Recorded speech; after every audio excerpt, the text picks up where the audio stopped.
Well, hello there and welcome to the Caregiver Cup podcast. This is the version where I go ahead and record this on YouTube. So, welcome, YouTube viewers here. I have to say, I'm doing this on a Friday. I have to say, this podcast episode, which is 156 of the Caregiver Cup podcast called How to Deal with Grief When Your Loved One is Still Here, is my highest downloaded episode on the podcast site. So, for you watching it on YouTube, I hope that you find this as valuable as I do. And when I say highest episode downloaded, I look at my episodes come out on the podcast uh, apps on Tuesday, and I look at Tuesday, Wednesday, Thursday always to see if this one is one that is fulfilling or something that the caregivers need. I can obviously watch it over time, but usually I can get a really good dial on if it is something of value. So I hope you find it as much value as I did. I want to start out by saying to you, have you heard or said these words? Mom is both here and already gone. Dad is withdrawing emotionally and physically from us. And why are we grieving already, though? I miss our time together. Cancer is stealing him away from me. I feel so alone. These were three of the things that I said, one with each of my parents and one with my husband. I felt that loss. I felt that grief, and they were still here. And so today I want to go ahead and unpack that and talk about this because this is something that is so important to talk about. And and I want to I want to share that loss is not an unfamiliar concept, especially among caregivers. And grief is described as coping with loss, and we can experience it before and after. And then I want to talk about understanding it, and recognizing and accepting it, and how we should reduce that guilt and shame for feeling that way. It's normal. And then I want to talk about some steps or ways that you can go ahead and get through these feelings and find some joy and peace in it. Not one size fits all. So I'm going to just throw out some suggestions. And so let me start out by saying grief is not experienced only after death. I have the example of my husband in 2017. He was diagnosed with non Hodgkin's lymphoma. And immediately I noticed it right away. Prior to that, we were empty nesters. We were enjoying our life. We found that we didn't have all this extracurricular things to do with the kids. And so we decided to go ahead and join a gym, join this boot camp style workout. We did lots of fun competitions together. And we were just feeling like we were the healthiest we ever been. And boom, Dennis was diagnosed with cancer. And immediately he had to move into chemotherapy. But what had happened for me is he wasn't the same Dennis when we went to the gym anymore. Eventually, he couldn't do the workouts. Eventually, I didn't have my gym partner with there. Eventually, I was by myself, and that felt so sad and horrible. I felt like I lost my partner. It wasn't the same. And then I felt guilt and shame for feeling that way and staying at the gym. And so I want to talk about that because you're not alone if you're feeling this guilt and this feeling. So what do you call a loss that isn't a loss? And so I went to the old school dictionary, if I can use that term anymore, or Googled it. And lose something is a verb. If you think about it, loss is a noun, lose is a verb. And so I want to start with lose. Verb means to misplace something or set it free, thinking about losing somebody in a crowd or losing your keys. Versus loss is a noun, meaning that someone or something was taken away from you. And and it may be even permanent, or you're never going to go ahead and get it back. And so, loss for me and for a lot of us as caregivers is not an unfamiliar concept as we experiencing it sometimes through relationships or people or changes in our health. Think about the kids now. It's getting closer to the end of the year. They're eventually going to be released for their summer break, and they may feel a sense of loss or grieving their teacher or their friends in their classrooms, because they're coming to school next year probably with a new teacher and a new set of kids in their rooms. They'll mix them up a little bit, especially if it's a bigger school.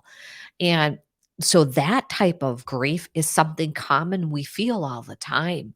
However, this type of loss and grief for caregivers that we experience is has very unique properties or thoughts and feelings and emotions. The thing that comes to my mind is that when my dad was diagnosed with a stroke, he had a stroke at the age of 58 due to high blood pressure and not taking care of himself. When he was diagnosed and then had the stroke, he lost feeling on his left hand side and ability to move most of his body on his left hand side. He had lost a lot of his mental capacity, right? He couldn't count money, he couldn't add and subtract, he couldn't read, he had a hard time comprehending things. And then his behaviors and moods were impacted as well. He just couldn't handle that piece. As a daughter, I was in my 30s at that time. I grieved my dad, my big, strong dad. I grieved my intelligent, smart, laughing dad. I grieved his Irish temper and his ability to solve problems because he couldn't do it. I missed my dad's sharp mind, his body. He was more quiet versus talkative in the past. You could tell he was quiet and reserved because he was still thinking, and it actually softened him up a little bit, but I missed that strong Irish tempered dad that I had. I noticed my mom too was she shifted because she had take on almost all of the home responsibilities, the yard responsibilities, and she struggled with her emotions and her feelings at that time. My mom and dad were extremely close, very, very close. And I know she said to me she missed the sex life. And so I know they adjusted as they went on and they were still affectionate, held hands all the time, but they struggled. His disability caused every type of struggle: physical, emotional, spiritual, financial, social, all of those things. So, in grief is a process, and grief is described as a process that we have to cope through. And there are two different types of griefs. There's the ambiguous grief and the anticipatory grief. And I want to talk about the ambiguous grief first, because when you think of ambiguous grief, and as a matter of fact, it came from a the name ambiguous grief came from a researcher called Dr. Pauline Boss. She came up with the ambiguous grief, more or less that the person is there, but you're still grieving. And I'll give you some examples. I think examples help me the best. As a caregiver, you may have started out before caregiving as this loving wife. You were doing your thing, you went out together, you had things in common together, whatever it would be, and all of a sudden you're a full-time caregiver. You move from loving wife to a caregiver. Next, maybe you are the daughter, and all of a sudden now your mom or dad needs help, and now you're the sole decision maker. You're the sheriff, you're the grocery shopper, whatever. I'm describing myself with my mom. Or maybe you're the girlfriend that just enjoyed the relationships together, and you loved going out for dinner, you had great conversations, you took road trips together, and now you're lonely because you're not doing that anymore. Maybe you are this independent career woman and you were on the top of your career and you had things in order and managed everything. And all of a sudden, now you're a caregiver and you have an extra thing added to your plate. And now it's just a balancing act. Those are all examples of you lost your loss or your grief. The loved one we care for is not now physically not able to take care of themselves or mentally not able to take care of themselves. Think about the caregiver, a person with dementia. They lose that person mentally. Somebody with Parkinson's. They may lose that person physically. Somebody with a traumatic brain injury. Somebody, a caregiver that's dealing with somebody with an addiction and that they're not dealing with the same person anymore. It may feel like your clock has stopped moving and now you have to figure out because you lost that part of yourself, you have to move into a different time. And you're trying to figure that out. Maybe you have to adjust to this new normal. And sometimes I hate that word new normal because, or you're adjusting to the repeated questions from your loved one, or the lack of response that you're getting, or the inability for them to do their job, um, or they're frustrated or they're angry, or yourself. Now you're dealing with yourself in this new normal as change as days continue, and you have to repeat the same patterns and you're dealing with the same thoughts and you can't and you're wanting to figure out this change. You might even think about if only I could go back in time, go back to 5 years ago, go back to 2 years ago. When we realize that it's not going to happen, then and we have to adapt now to this new role or this new situation, and you question your loved one, you question your abilities, you question if you want to be there anymore. So ambiguous grief and ambiguous loss are those thoughts and those feelings named by the researcher Pauline Boss or Dr. Pauline Boss. There may be days when your loved one feels good, and then your brain goes into thinking and retricking themselves. I'll give you an example. When my dad had chemotherapy for his stage 4 pancreatic cancer, they only gave him 2 months to 11 months to live, but that chemotherapy lengthened his life a little bit, and his tumor markers through his lab results were showing that pancreatic cancer was going away, and it gave us a false hope. And then all of a sudden it came back in higher, stronger symptoms that we ever thought of. So that's an example. Now, the other one here is called anticipatory grief, and it's exactly how the word sounds. You're anticipating loss. Usually anticipating the death of your loved one or the declining symptoms of your loved one. And for caregivers, especially with dementia, it can be extremely painful. With watching my dad through the painful pancreatic cancer and the length of pain that he went through, it just ticked me off, and I was so angry and frustrated. When caring for somebody over time, we may start to grieve that person and feel grief, and they're still there, and it throws you for this headspace that you feel guilt and shame for grieving already.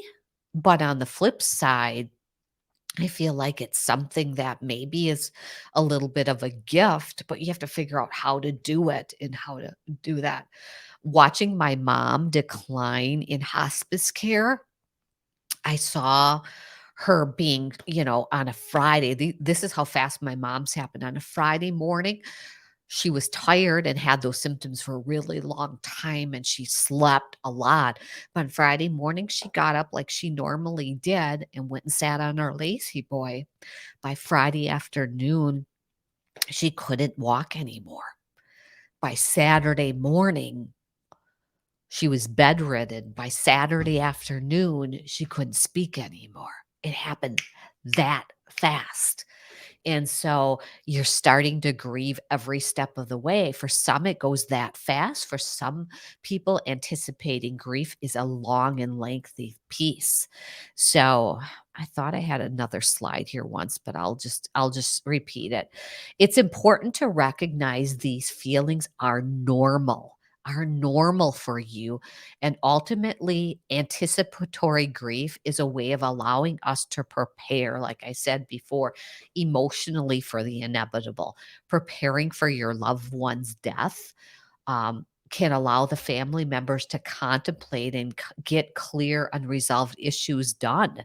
When my mom was in those last in her she had a month of hospice and she died within a month, we were able to go ahead with my siblings. I was able to go ahead and talk about funeral arrangements, write eulogies, burial, and all of that kind of stuff. That probably eased some of the burden. Sometimes when someone has grieved a death over a long period of time, it can be, that can help with less stress when they die. But on the flip side, sometimes it can be more traumatic and it can be more painful too. And so I wanna talk about some of those symptoms, and like I said, not one person fits all of these, and so each of us grieves in different ways and different symptoms and different times and has different factors involved in it. So, and we have to put into account our culture, our religion, our social norms are going to influence how comfortable or uncomfortable we feel. And so, think about it as four components, and think about it as physical and social, and then emotional and spiritual. It's almost like the four peers are pillars of wellness as well. Physically, we grieve. You might see somebody having headaches or physical symptoms or sleeping too much or they're eating too much or they're feeling achy or painful. You might even see them crying or sighing or getting angry or staying busy, busy, busy, or just frozen. We might also emotionally see them their emotions. If you're grieving, you might have the sadness or the anger or the rage or the confusion or the guilt or the yearning or the depression or um, sense of out of control. There's a wide array of them. Now, if you're grieving socially, you might want to be alone. You might want to stay isolated, and everybody grieves differently. Some people like to grieve with and they need people. They need to feel attached to people. Some people may get angry out of the social part of it and not wanting to be alone or wanting to be alone. Some people socially don't want to accept what others are saying. Spiritually, we may be questioning death. We may be questioning our faith. Or the flip side, we may be leaning on faith or our spirituality or our solace during this time. Everybody is different. Everybody is different. Reason I'm telling you this is you want to recognize the symptoms that you're experiencing and be okay with them. You have to embrace those. There are also signs, or I'm sorry, stages of grief. Um, I'm not going to get into a big array because you can go ahead and look at it, but there's four stages of grief and how to deal with grief. But if you recognize your signs and symptoms, then you're going to look at what stage of grief I have.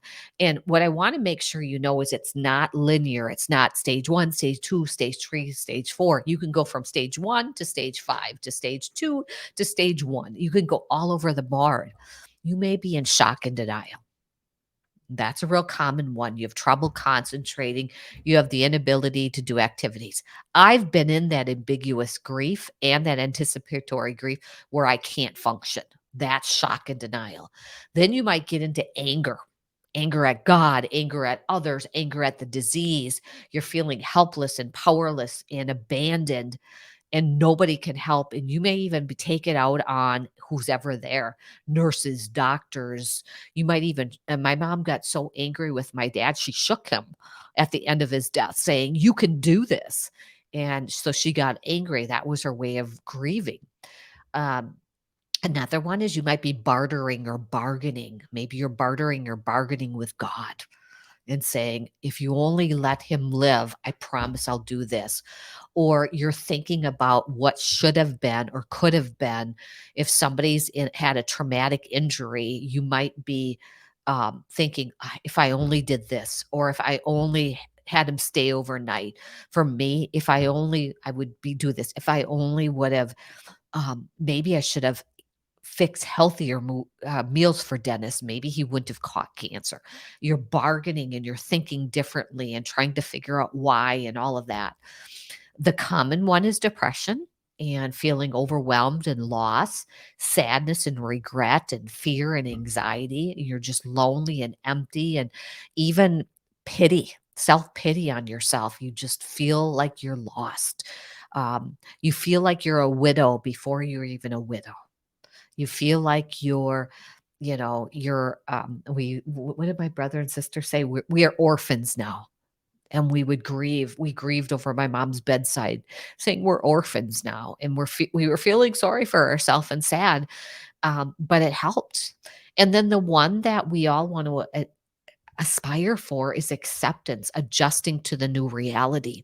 You may get there and then you may have to go back again, adjusting, start moving on, or you have a sense of hope or healing or integration or peace with the loss, knowing that for my dad, peace with the loss, knowing that he's no longer in pain, peace with the loss of my mom, knowing he's already with dad.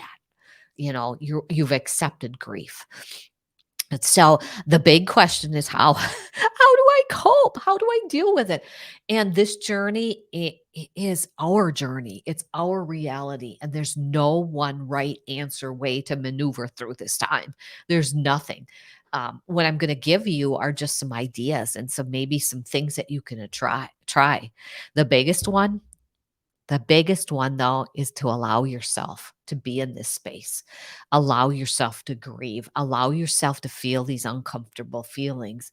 Let yourself grieve. And even when you're in the day to day challenges, I found it better to go ahead and grieve. And if you have to do it in a private way, you go for a walk or you go into the bathroom, you cry in the shower, whatever you need to do, talk to a friend. You have to go ahead and get that out so that you're still there. You can still perform at some sort of caregiving level. You can express your grief. That's kind of the same thing, but in a different way. Empty out those feelings. Empty them out. If you have to go outside and scream, or if you have to write them down in a journal, if you have to go ahead and talk to a coach or a counselor, I'm here for you if you're looking for somebody to help you through that. Grieving takes many forms. You have to be patient with yourself and allow yourself to go ahead and experience these. If you have the luxury, talk to your siblings, talk to your loved one. As a matter of fact, when I talked to Dennis, he was feeling the same way. And we were both on different sides of the fence, but that formed some commonalities. Keep a journal. Write down how you feel. Recognize those feelings. Be proud of yourself because grief means that you love that person. Grief means that you care. Grief means that you're feeling something and you're trying to cope. Now, exercise, nutrition, all of that play an important role. And so, moving your body is going to go ahead and get you thinking clearer, releasing the stress and the anxiety and moving those endorphins and releasing endorphins that will lift your mood. Uh, Caring for a loved one is difficult, especially in a dying state. It's difficult and it's so emotionally and physically exhausting. It and you have to go ahead you have to know that another one is know that your loved one is not the diagnosis or the disease. We can't control that, but we can control ourselves. We can control ourselves. Find ways to reminisce on the happy memories and focus on the priceless times, or find other things that are going to bring you joy in through this trying time and focus on that. The caregiving journey is not without its detours and closed roads and life delays, but we should make it a point to look for those little moments of joy and embrace them along the way. Find joy and potential in like a new sunrise, or um, laugh and with my brother and sister. Those the memory of my mom and dad's death are hard to go ahead and fathom and stay in, but sitting next to my brothers and sisters and some of the silliest things that we did or the happy memories we talked about fill my heart and my soul. If they fill my heart and my soul and make me happier through the grief process. After going through this 3 formal times, I believe that grief and this feeling of loss can be a gift. It can be a reminder, and it should be a reminder that you love that person so much that your heart is grieving. You are physically, emotionally, spiritually, and socially grieving for them. The person of the past is gone, and now I have to learn how to love them in a different way. I have to learn how to love them right now. And I have to get through and learn how to do this so that I can spend as much time in the joy part or find those joy parts. I'm going to tell you right now, it isn't fair. It isn't right that we have to feel this way, but it is real. We do it out of love. And when we look back at the experiences and the time that we were caregiving, I want you to look back and be proud of who you are. Be proud of you. Even be proud of the grief that you felt. Be proud of that grief. It's kind of like that flying little heart that's saying that I miss you. How many times have you told your friends, I missed you? I can't wait to see you? That's out of love. And that's the same thing when it comes to grief. And so I hope you enjoyed today's episode of the Caregiver Cup podcast. I think this is such a powerful episode. I would love to hear what you are going through. Are you in ambiguous grief? Are you in anticipatory grief? Where are you right now? And I want you to be proud of the symptoms and signs that you're feeling. Don't be ashamed of them. Don't feel guilty for them. Tell your heart that I'm feeling this way because of the love that I have for my loved one. And now I just have to figure out how to release the bad pieces and not let it get to my health, physically or emotional, spiritually, or social health. I have to find ways to get through that. And I'm always here to help. So you can go to kathylvan.com and check out some of my services that I offer. I'm on Instagram. You can go ahead and DM me if you want to join my email list, let me know. Have a good rest of the day and bye for now.